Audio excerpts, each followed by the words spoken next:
Chris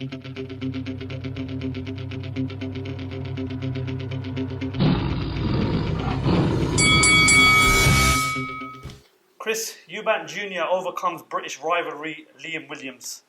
Does his performance warrant a world title shot? We'll have to find out soon. Claressa Shields also comes through a test, but does a win on March the 13th for Savannah Marshall finally set up that huge undisputed clash? And also, there's a return for a former world champion. After 3 years out of the ring, Thurman last night returned and got a victory under his belt. But what next for one time? Could he hang around at 147, or would he look to move up to a different weight? This is Faisal Khan for Lights Out, proudly sponsored by Spartans Law. And this is podcast 47 of the Lights Out Boxing Podcast. Delighted to be joined by the MVP of Team Lights Out, Ronald Jeremy Mohsen Gulshare. How are you, mate? Very well, thank you. Glad to be back. Yeah, are you sure that penalty shootout defeat to Middlesbrough didn't do you in? Because I've not heard from you lately. Mate, it was a fucking handball. That couldn't have been a clearer handball. Yeah. Fucking travesty. Well, try telling that to England when Maradona did that to him. But either way, good to see you back, Ron. It's been a while. It's been a while, but we're finally back with some boxing, yes, which we just got through. Very exciting weekend of boxing, and of course, a big few weeks ahead. Before we talk about the boxing, I just want to remind the viewers out there, if they haven't already, please hit that subscribe button, like, comment, and share. And if you want to hear more about Lights Out boxing content, check out all our social media platforms. And once again, you want to definitely check out this channel. Hit that subscribe button, turn the bell on for future notifications. And if you want to listen to this podcast on any of the audio platforms, links are going to be below in the description. After a busy week out in Cardiff, I know, covering the Eubank JR Williams fight.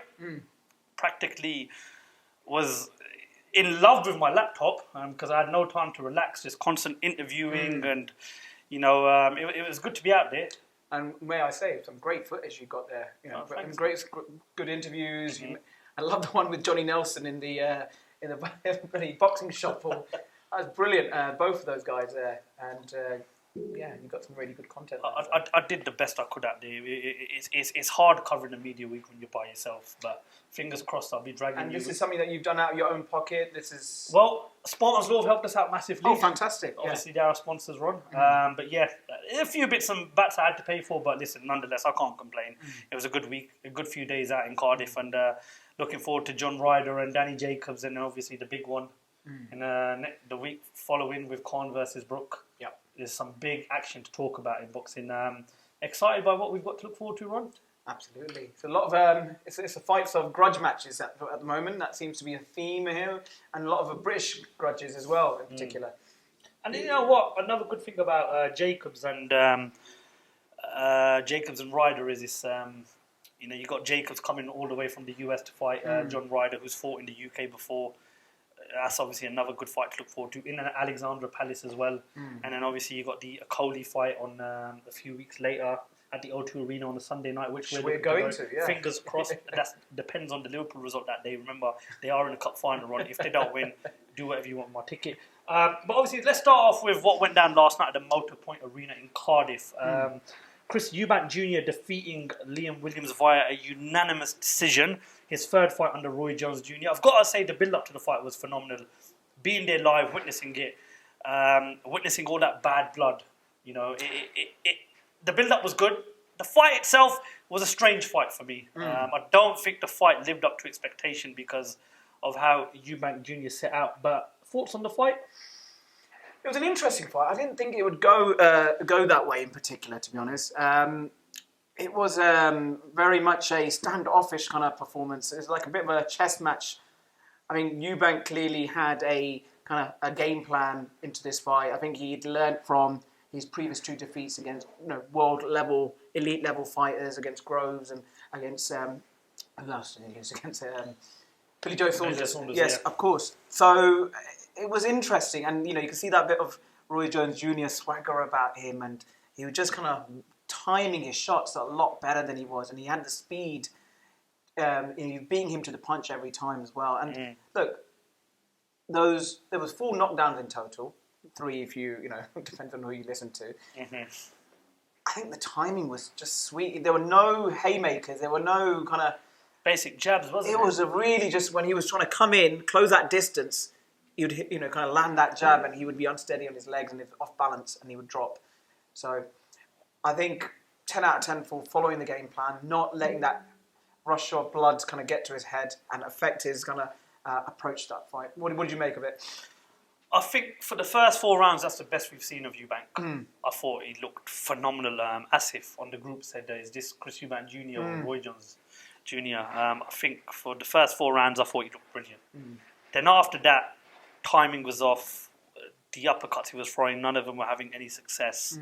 A lot of showboating, which was unnecessary. I'm not a fan of. I'm not a fan of showboating in boxing. I think it's just disrespectful to your opponent, regardless of the build-up to a fight. But I just thought I thought after round 4 it was a sluggish performance. I know he scored a knockdown in the 11th. I never scored. That was a knockdown. I think it was a bit more of an unbalance rather than. Has he improved under Roy Jones Jr.? There's slight improvements, but given the fact that he's had 3 fights under Roy Jones Jr. now, you're just still waiting for that sort of wow factor, if you know what I mean. Like, okay, now you can see everything's paying off in the gym now that they're doing with each other.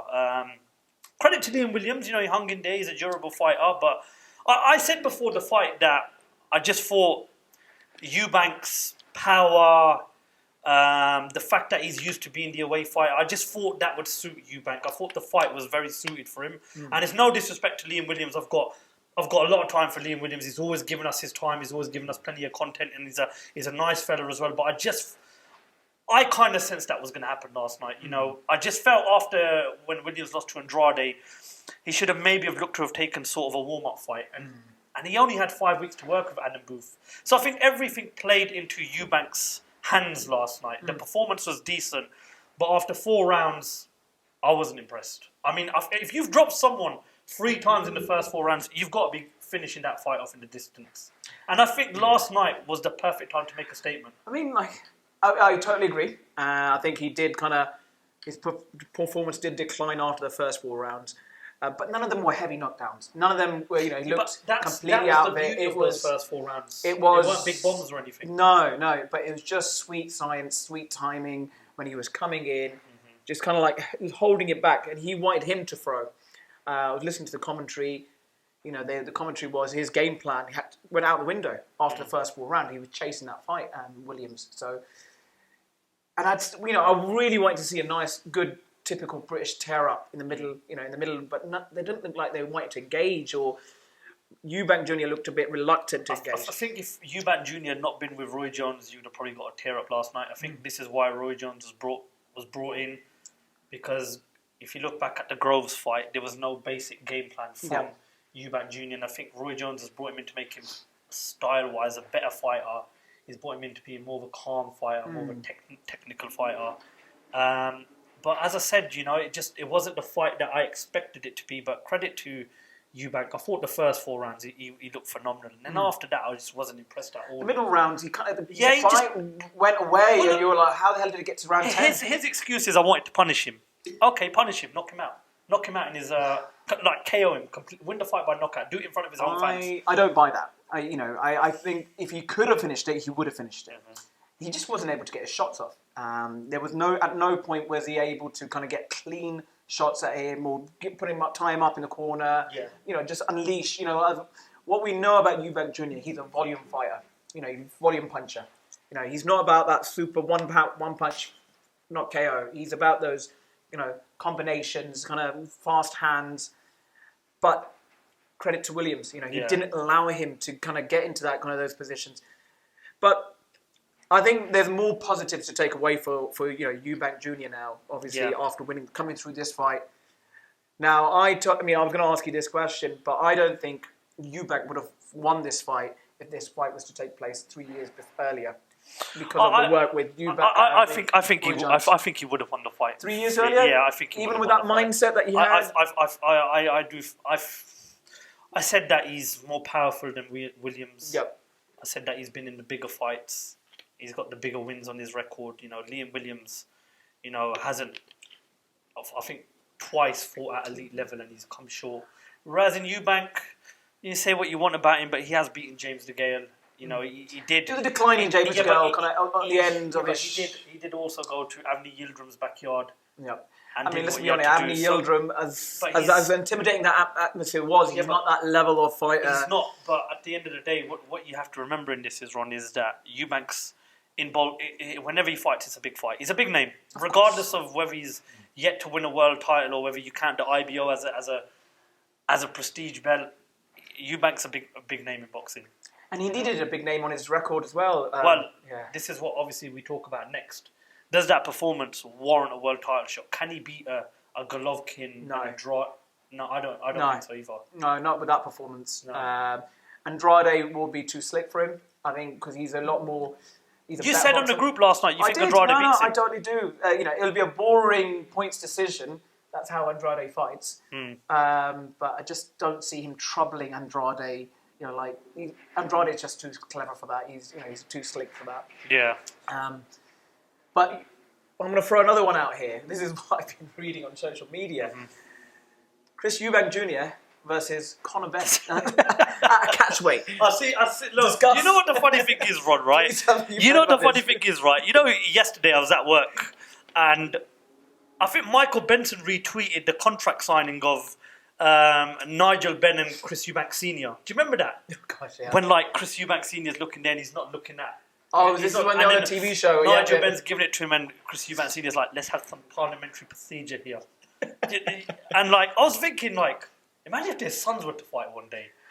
Obviously, they have to be at catchweight. Eubank does what he does last night, and then Conor Benn says, I think I can have him at catchweight. Do you know what, right? Barry Hearn, listening to some of his interviews and reading some of his stuff online, he said one of his biggest regrets in boxing is he never got to make Ben Eubank free. What better way to do it than let the sons do it? It'd be phenomenal. It'd sell out the O2 in minutes, in my opinion. Sounds like Rocky. You got Creed. And, Creed and Drago, yeah. In all honesty, right? Yeah. Because I don't know what the situation is with Golovkin and Murata. We knew they were scheduled to fight at the back end of last year, but obviously because of the COVID, that fight got postponed. So I do believe that fight will get rescheduled, but we're hearing Conor Benn's meant to fight Maurice Hooker next. We've had no official announcement, though. Oh, that's a good fight. Forget Maurice Hooker. Make this fight. Apart from a lot of money, Ron, there's history behind this fight. Yeah. So you've had the fathers do it. Now imagine the sons doing it. Where does the loser go from there? That's the thing. If Conor Benn lost to Chris Eubank Jr., there's no harm in that. No harm in that. But if Chris Eubank Jr. lost to Conor Benn, who's supposedly meant to be a British level fighter right now, because he is going to become a world elite fighter at some point, then that says a lot about Chris Eubank Jr. But I think we're potentially onto something here. I was saying last night, Saunders versus Eubank 2, forget that now. Conor Benn versus Chris Eubank Jr. in the summer would be a phenomenal fight. I would be a massive fan of that. Do you know why? Because of the history behind it. Let's remember one thing. Conor's father, Nigel, and Chris's old man, Chris Sr., hated each other. Well, Chris said he's got no hatred towards him, but Conor's dad, Nigel Benn, at the time said, I hate this man. And the two fights they had were phenomenal. They were wars. That's what you call proper British boxing at its best, when those two, and you had the likes of the Watsons, the McClellans. At that time, that division was super duper hot. Brilliant division, yeah. And we've said that. I've said for a long time, boxing's missing something. The history behind this potential fight is massive. If I was Eddie Hearn and I was Kalle Sauerland and this Sauerland, I'd be looking into it to see what type of money it can generate, where the fight could take place. Let's get it on. I mean, it's not a bad shout.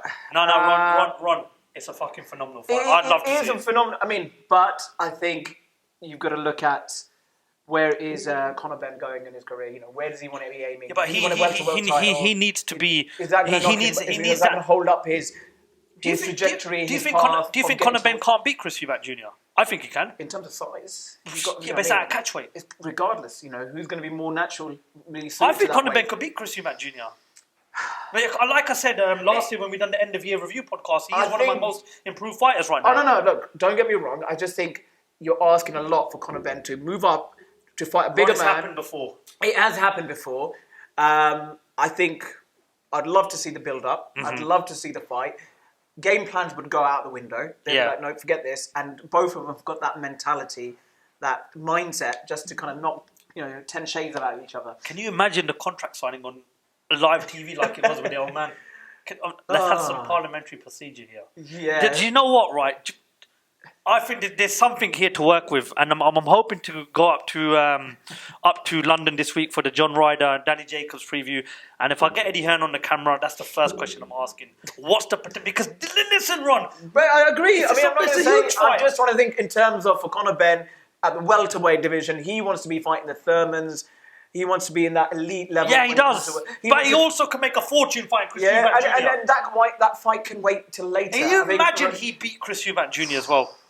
What that does for his career. Absolutely, but he wants Kel Brook, the winner out of that. So he's got his, you know what I mean? You can, I'm trying, I'm not being, if I was over your fire here, but no.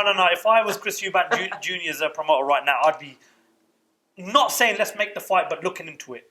Okay, if you want him to perhaps have a warm-up at a higher division and then we can do it at catchweight. It's a big ask for Conor Benn. That's what I'm saying. It's a big ask. He's still young. He's still kind of growing into his, into division. There's history behind it. Of course there is. The father's but I think you need to, sometimes with these, boxing's a business now. Mm-hmm. You're risking a lot. Exactly, Ron. It's a business. Yes, it is. These fighters, they don't. But these fighters are going to want to know what they're making at the end of their career. Yeah. Which that fight can happen in a year's time. Mm-hmm. No, let's do it now. Okay. There's something to look forward to in the summer. All right, well, maybe we're going to have to disagree to disagree. But I think it's a great fight regardless. It's a brilliant fight. Yep. And hopefully, fingers crossed, I do bump into Eddie Hearn at the press conference. That's the first question I'm going to be asking. Claressa Shields made her pro-UK debut. Just before we touch on her fight with Emma Kozin, mate, she stole the show at media. Yeah, you met her. What was she like? Mate, she had a bit of aura about her, doesn't she? But I think Adam Smith said to me, he goes, I've been fortunate enough to meet practically everybody in boxing. And when the fighters that he's met, like the Floyds and the Alis, the Lewises, he goes, these fighters stood out. He goes that she also stands out. She is the GWOAT. Yeah. Look at what she's achieved, 2-time Olympic gold medalist, undisputed champion in multiple weights.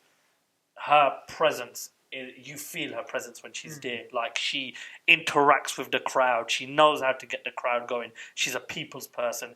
She does a public workout in slippers. Fluffy slippers.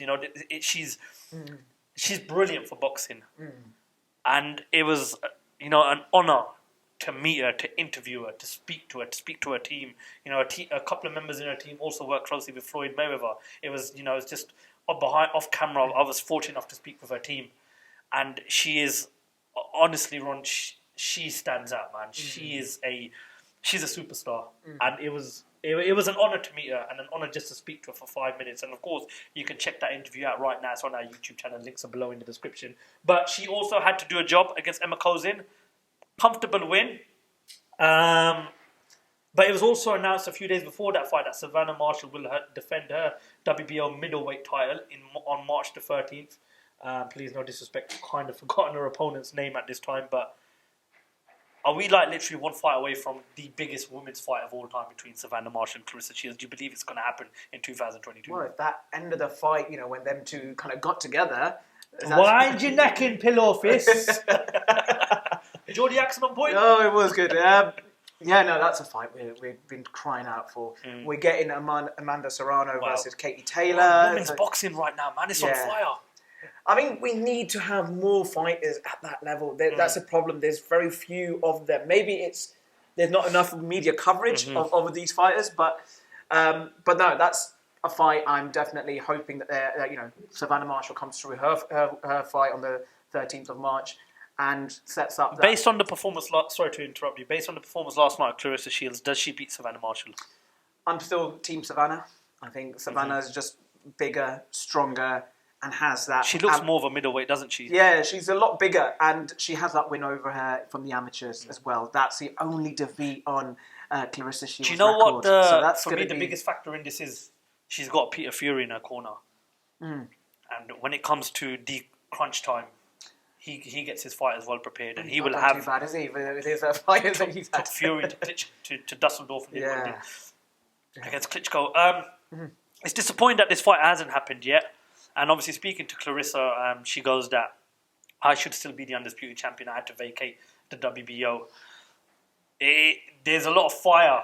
There's a lot of meat behind the bones with them too. You can tell that there's conflict there. They've had a lot of conflict over social media the last year or so. That fight for me, and Adam Smith also said it as well at the back end of last year when I interviewed him. He goes, that fight is St. James's Park worthy. We've been to St. James's Park. Brilliant. Can stadium. you just imagine Great atmosphere? Yeah. the Geordies behind Savannah Marshall against the GWOAT, the greatest woman of all time, Claressa Shields, for the undisputed crown? But let's just say one thing: it's a woman's, headlining. It's not a co-event.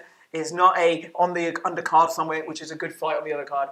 It's headlining. That would be amazing for women's boxing. We've been talking about it for months now. That it's really picking up. They're getting the coverage. They're getting the due. They're getting their credit that's due to them, and rightly so.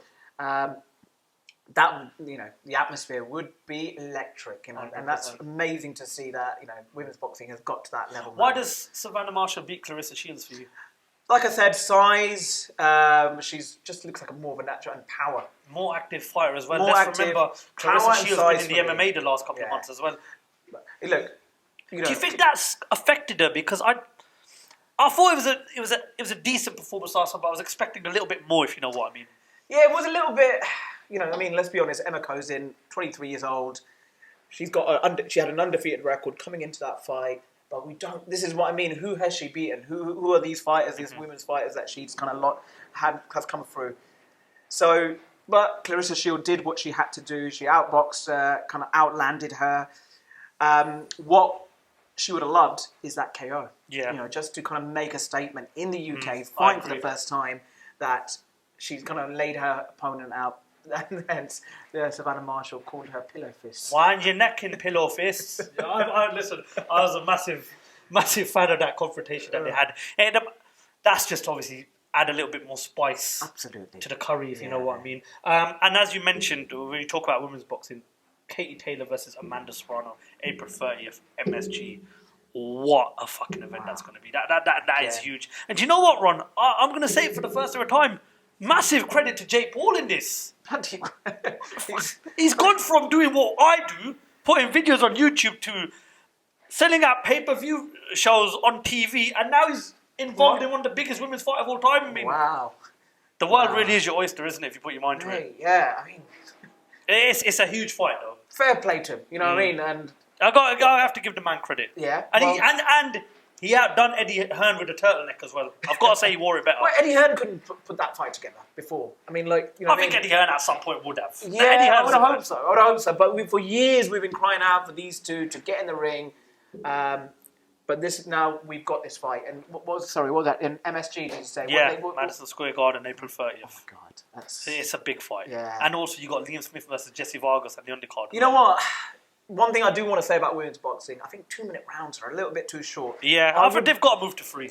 I think for these type of fights, these elite level, where all the marbles are up for grabs, they need to kind of maybe consider making those rounds longer. I think these women, they train at 3 minutes, in their counts. They don't do these 2-minute rounds because they know if I can do 3 minutes, then 2 minutes are a walk in the park for me. So it's time. It's time we need to consider that. If you look at the evolution, you have to be going up to 3 minutes. If you want to take women's boxing to that sort of next level, like where the fans are not just looking at the men's, but they're also thinking, this. It just flies through, doesn't it? A women's fight. It just you're like, what? You kind of got yourself a cup of tea and the exactly. Yeah, this is just time for another cup of tea and another Jelly Dodger or a bloody Bourbon's biscuit, whatever you're a fan of. How do you see that fight panning out on April 30th? I'm not sure with this one, really. I thought Amanda Serrano's last performance on the Jake Paul versus Tyrone 2 Woodley undercard wasn't that great. I mean, Katie Taylor hasn't been, convincing. There's been some fights against Pursoon. I thought I would have gone for Pursoon. I had her losing against Natasha Jonas. Natasha Jonas. So could this be one fight too far for her? She's been in the game a long time, though. And you've mentioned sometimes that she takes far too many punches. But she has to put in a career best performance in this fight. Well, it'll have to be to beat this kind of women. She's not fighting against anybody. She's fighting against Amanda Serrano, who's a and I think if she wins this fight, then she might think that's it. And do you know what the beauty about this is? Obviously, Michaela Mayer was at the media week as well, and she's looking to unify against Alicia Baumgardner in the featherweight division. And I think is that the one that would beat Terry Harper. No, Shannon Courtney. No. That's a different weight. But sorry, my apologies. It's all right. Yeah. Michaela Mayers openly said that she would be interested in going up to that one. Now, Michaela Mayers, an undefeated world champion, she's a phenomenal fighter. This is why I'm saying women's boxing right now is big, and 2022 is going to be a huge year. Another topic we need to talk about is Keith Thurman returning to the ring after 3 years out with a win over Mario Barros. Thoughts on the performance? I mean, after 2 or 3 years out of the ring, his last fight was against Manny Pacquiao. Yeah, getting 12 rounds under your belt, putting in a good convincing performance. And within that time, we've been through a pandemic, new president in the US. Yeah. Liverpool have won a league and a Champions League. Manchester United haven't really won it. Fucking hell. Manny Pacquiao's retired. Yeah. Tyson Fury's world champion again. So much has changed, and the landscape of that division has changed massively as well. Thoughts on his performance, and should he look to move up, or do you think he can hang at 147 with your Spencers and your Crawfords and your Ugases? Stay at 147. I think he's really struggled with injuries, hasn't he? So he doesn't want to be kind of going up in weight, and he doesn't know how his body's going to respond, kind of putting more weight on. That welterweight division has always been one of the best divisions in boxing. There's plenty of fights out there. There's certain Conor Benn that would love to kind of step into that ring with him. You know, you'd love to make that fight, wouldn't you? It's 3 years at the ring. It's a lot to ask for. Like, you look at Crawford and Spence right now. I wouldn't make that fight, but I don't think Ronnie's come back into boxing to fight British fight. I think he's only come back for one thing, and that's to win world titles, be involved in big fights, get big paydays. Those two need to get in the ring together. Man United and Liverpool, they're never going to be best of friends. It's just how it is. It's boxing. Crawford versus Spence. We're miles away from that fight, even though they both hold majority of the belts at 147. But I think with Keith Thurman right now, I personally think he should move up to 154. Mm-hmm. You got Brian Castano taking on Jamal Charlo in the rematch for the undisputed clash. There's loads of fights out there you can make. He could easily target the Jesse Vargases and the Liam Smiths. It's not a big ask going up from 147 to 154. Yes, he's been out in the ring for 3 years, but I'm even hearing Danny Garcia's looking to move up to 154 pounds. But if you've been out in the ring for 3 years, Ron, right, and I've said this before and I'll say this again: ring inactivity will be the downfall of any boxer, unless you're a world elite level fighter. And Keith Thurman right now is not a world elite level fighter. He got found out against an aging Manny Pacquiao. He's not fought for 3 years. He's had horrendous injuries, horrendous shoulder injuries. Just got up to 154, because if he was to get in the ring with a Crawford or a Spence or even a Ugas, you wouldn't put him in there with Conor Benn? Or a Boots Ennis or a Virgil Ortiz. Mate, it's not going to end easy. No. You don't want to see that for the man. He's been out the ring 3 years. I'm not making any excuses. I feel sorry for Keith Thurman because of the injuries that he's had. And, he's done well. He's had a decent career. He's a former world champion. He's only got one defeated record. I think maybe you might be writing him off a bit too soon. I'm not writing him off, Ron, but I just don't think, if you're going to come back into boxing at 147 after 3 years out, you're a former world champion. It's just a big ask, man. Crawford and Spence, these guys are two of the best fighters in the world right now. I can't see nobody beating them two right now. I can't see Ortiz or Bruce Ennis right now beating them. I can't see Ugas beating Spence whenever that fight happens. I think Conor Benn is a couple of years off from beating them. If Conor Benn got in the ring with them two, no disrespect, they'd get rid of him, because those two guys... There's Crawford and Spence up here, Ortiz, Ugas... Boots Ennis are there, then the rest of the divisions down there. The decline is massive, man. And that's no disrespect to anybody else, but I just think right now Crawford and Spence are two of the best fighters in the world right now. And you're going to have to be pretty special to be beating them. His performance last night was okay for a guy that's been out the ring for 3 years. Yeah, I think he did what he did. Exactly. He had an opponent, Barrios, that reach he had and that height he had. I know you mentioned Conor Benn, but I don't think Keith Thurman would entertain that. This guy's a former world champion. You don't need to be fighting Conor Benn. If he's thinking, I haven't got long left in my career, I want to make some money, then that's a money maker. Yeah, but the money fight for me is the Jesse Vargas, the Liam Smiths up at 154. Who knows if Brook beats Khan? Maybe Thurman versus Brook at 154. These are possibilities that he's got to be looking at, Again, I can't see him getting anywhere near Crawford or Spence right now. Look at what's out there. Go up a weight. Target the win of Vargas versus Smith. Plant your feet in the division first. You know, beat a seasoned pro. You know, plant your feet in the division, and then target the Brooks, the Vargases, the Liam Smiths, and then, you know, the Castanos and the Charlos who hold all the belts. But either way, listen, I'm glad he's back in boxing, and hopefully he can get some big fights under his belt. A few more topics. Last week, it all went down with the purse bids. Frank Warren shocked us all, outbidding Eddie Hearn by $41 million, and he's got the rights now to host Tyson Fury versus Dillian Whyte. Last 2 weeks in the heavyweight division has been absolutely crazy. And now, obviously, Frank Warren wins the purse bids. Dillian Whyte's not signed his part of the contract yet. What's going on?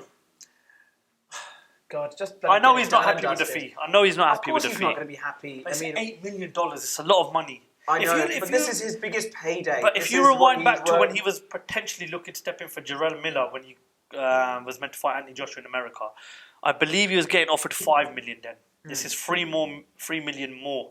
And if he wins the fight, I think he gets a bonus of 4 or 5 million. Yeah, he has to take this fight. Well, it's a life-changing kind of moment, isn't it? You know, where he signs there. I think, what did he get for his last fight? Was it $500,000 or something for? I can't remember. Against is it Povetkin? Povetkin. Yeah. So it wasn't. That was the argument from Warren. Where are you hearing the $500,000 from? Frank Warren said that, you know. Okay. Yeah, because he was. There was back and forth between the two promoters that, you know, look, 20% is not enough. So look, we've not heard. Yeah, you're right. We've not heard anything from him. You know, is that a yes or is that a no? This is his moment. You know, if I was him, I'd be like, right, do what I think I can do. Beat Fury. Then there's more money involved. You know, he gets a bigger rematch. piece of the pie. Bigger piece of the pie, and they'll most definitely then Fury's team will not be silly, naive, and go into the fight with no rematch. Well, I'm hearing there's no rematch clause involved. I'm shocked at that. Because this is heavyweight boxing. Do you know what? To be honest with you, I'm shocked with how everything's panned out. Like, I mean, it looked like at one moment Anthony Joshua was going to step aside, and then we were going to get that big undisputed clash, and then we're getting this. Don't get me wrong. I think this is a brilliant fight, Fury versus Whyte. I mean, like, the heavyweight division right now it's losing its marbles. Like, just, I mean, for goodness sakes, like you guys are at the peak of your careers right now. Just fight each other.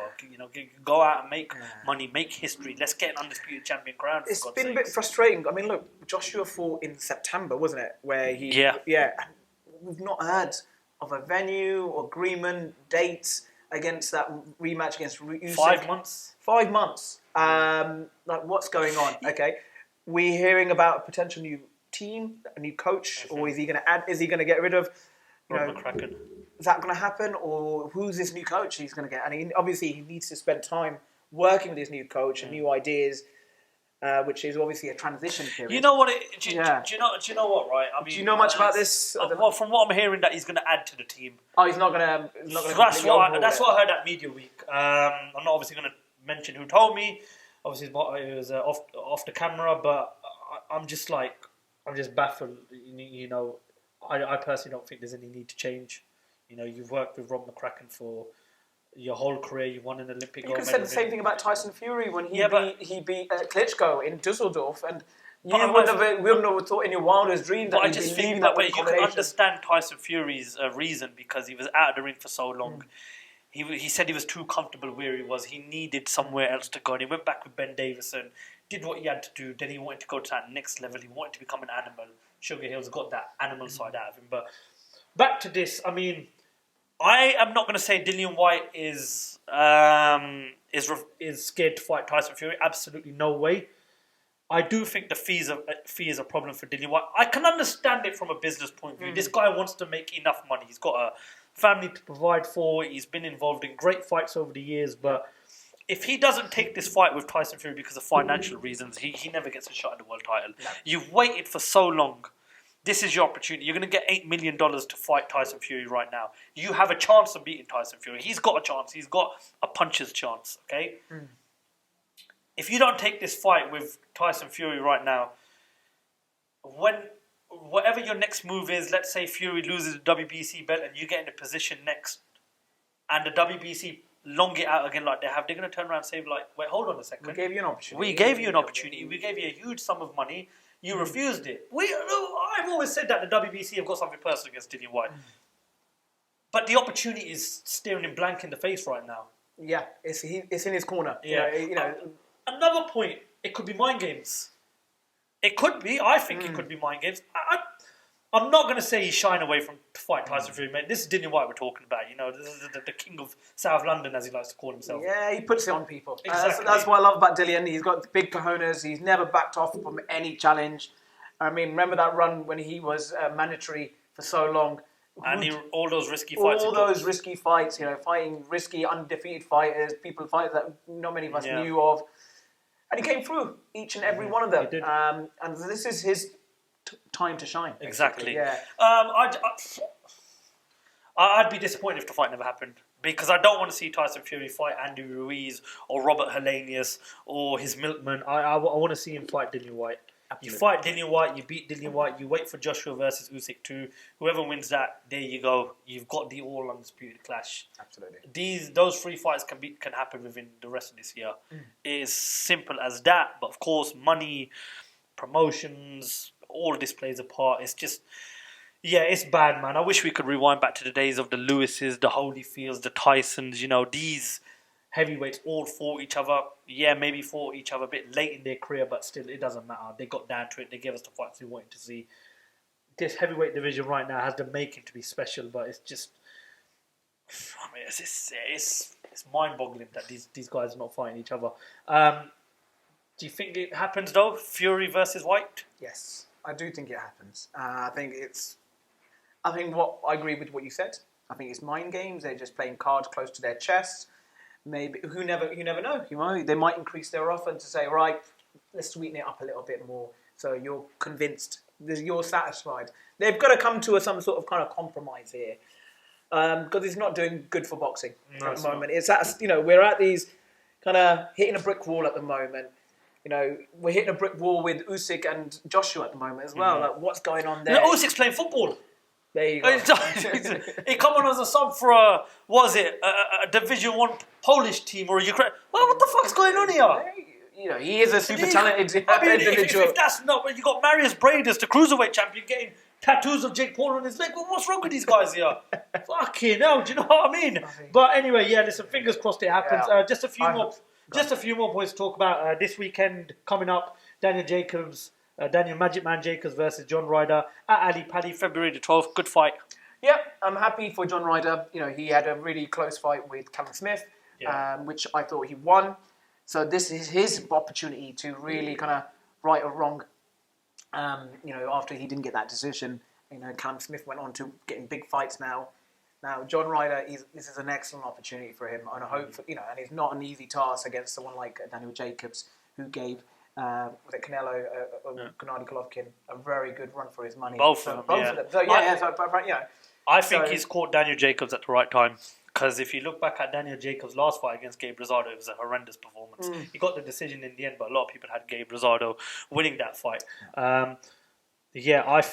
I think he's caught Daniel Jacobs at the right time. I'm excited to see Daniel Jacobs in the UK. I'm a big fan of him. I mean, his story is inspiring. Inspirational. Inspirational, absolutely. Fought cancer, come back to become a world champion, then mix it with the Golovkins, the Canelos. What do you see going down at Ali Pali? I think because of experience, I see Daniel Jacobs winning on points. That's just my prediction, just based on what they've done in their careers, respective careers. I know you said that he's caught them at the right time. But just on paper, just what they've done in their careers to date, I think Daniel Jacobs might have too much for him. Yeah, on points. I think John Ryder's going to beat him. But like I said, I think he's caught him at the right time. That performance against Gabe Rosado. It depends on which Ryder turns up. Is it the one that? If it's the one that fought Callum Smith, I think he knocks him out. There you go. That's it. And John Ryder's been training in the UK obviously a lot lately.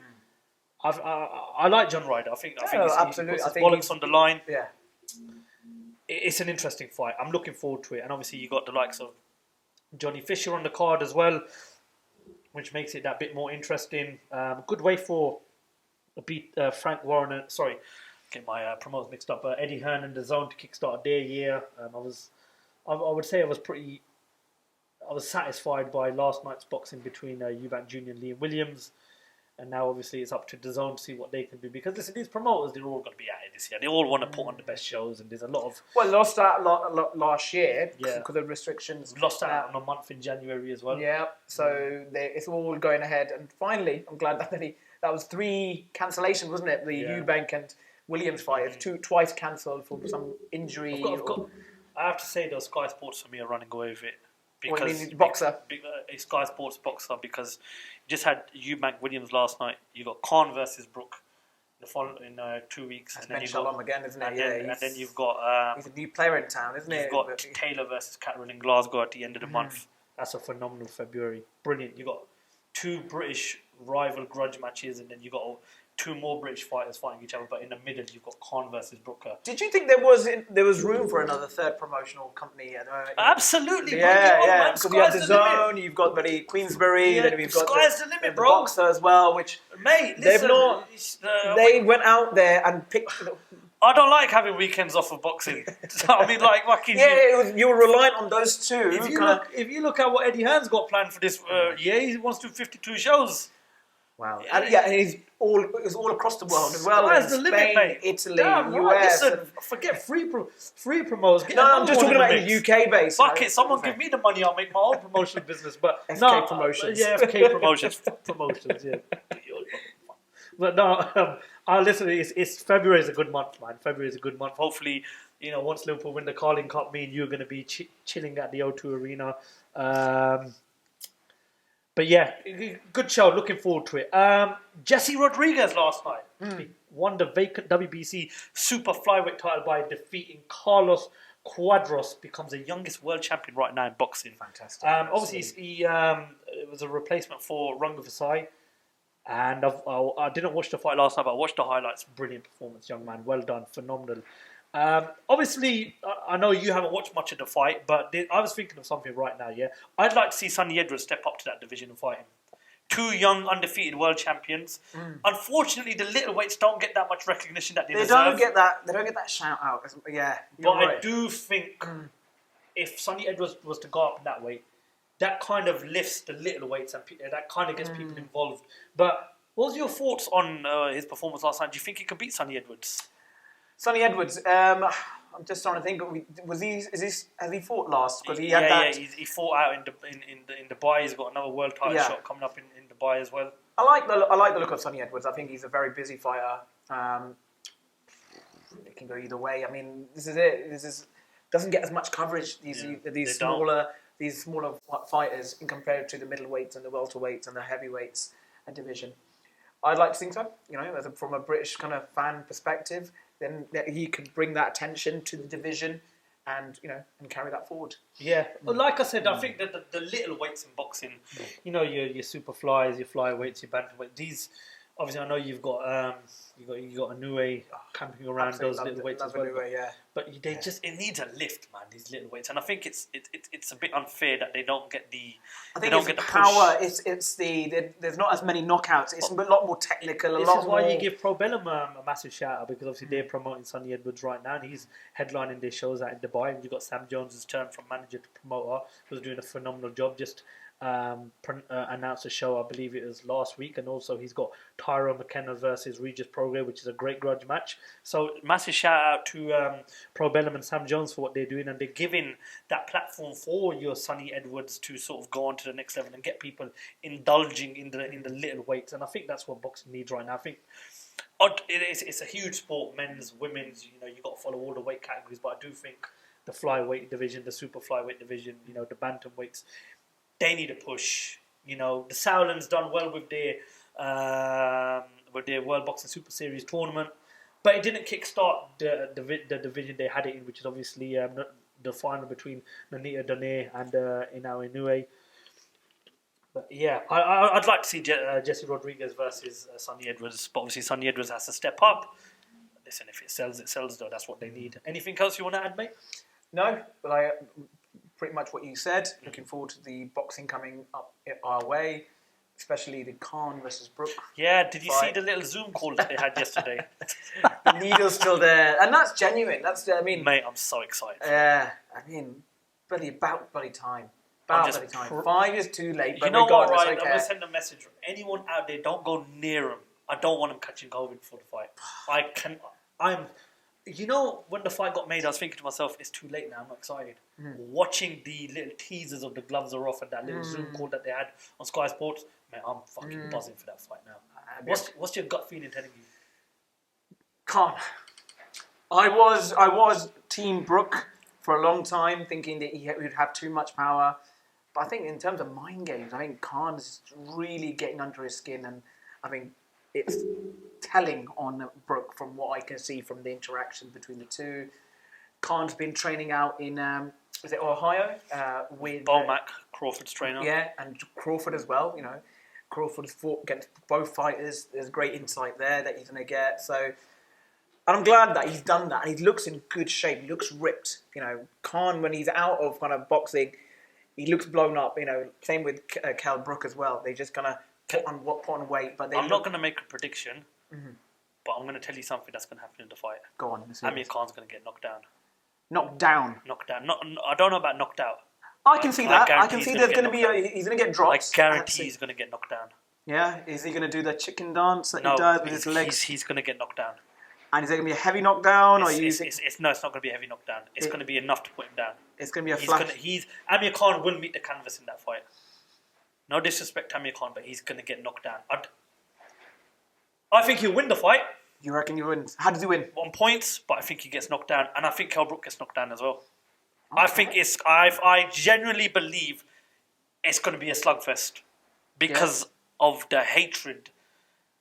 Not so more with Amir Khan, but I think Kel Brook's got a lot of hatred towards Amir Khan. Which, okay, see it as you want, but I guarantee Amir Khan's going to meet the canvas in that floor.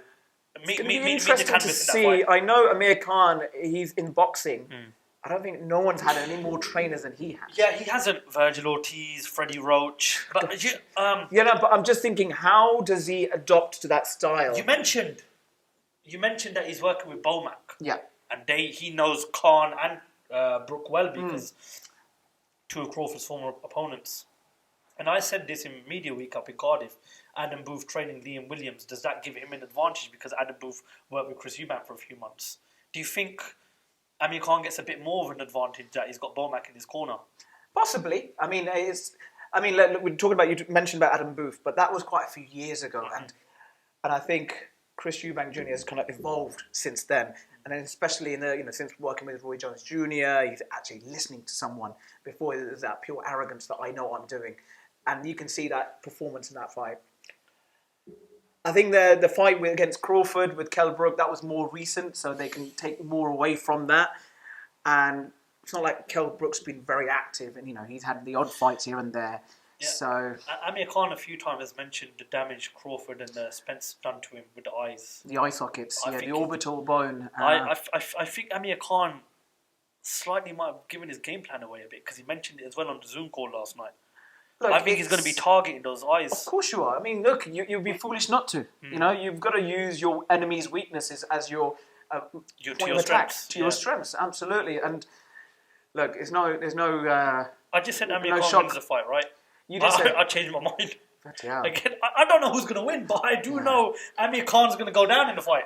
But they've both been at the Kel's going to do the same as well. He's going to use his weaknesses. But has Amir Khan got the power to hurt Kel Brook? He's got the speed. He's got the hand speed. And Kel. I'd give power more to Kel and the hand speed to Amir Khan. Obviously, you're coming with me to Manchester. I'd love to. If you take me, I'll take you wherever you want to go, mate. Sweetheart. How's it pan out? Khan Brook, give me a quick prediction. I'd say Khan wins on points. That's going to be a very. It depends on how Khan, if he's able to compose himself rather than tearing it up like he does, where he just throws a kitchen sink at it and just his heart's into it rather than his brain. And he doesn't want to get caught with one of those, what was it again, that Kel Brook called? Chocolate brownie. Chocolate brownie that's coming across his chin. You got knocked out by a jab, you pussy. I will make a prediction. It's going to be a great fight. It's going to be a good fight. And I think we're all going to be very It should have happened in front of 80,000 at Wembley, though. Yeah. Just like Carl Ford tries to tell Floyd Mayweather or anybody else. But I will say one thing, though. They should have had it at a bigger stadium. But nonetheless, it's happening. It's here. We'll look forward to it. Ron, thanks for your time, mate. Thank you very much for having me. No, listen, man, always a pleasure. You're the MVP of Team Lights Out. I am MVP. Guys, thank you very much for listening and watching podcast 47 of the Lights Out Boxing Podcast. Make sure you hit that subscribe button. Check us out on all the social media platforms. And again, if you want to listen to this podcast on any of the audio platforms, links are going to be below in the description. Thank you for watching podcast 47 of the Lights Out Boxing Podcast.